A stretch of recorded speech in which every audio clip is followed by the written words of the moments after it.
Andorra suma un nou atractiu turístic aquest dissabte 12 d'abril.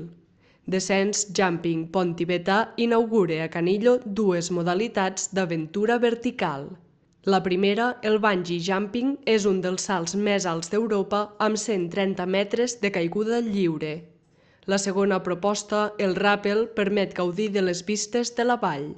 Descens Jumping Pont Tibetà obrirà els caps de setmana d'abril, maig i juny, d'11 del matí a 6 de la tarda. També estarà disponible els festius de Setmana Santa i pel pont de l'1 de maig.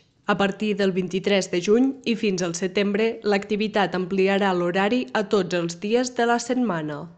L'empresa gestora de l'experiència, Andorra Sky Area Management, creu que la proposta extrema cobreix un segment de mercat amb gran potencial.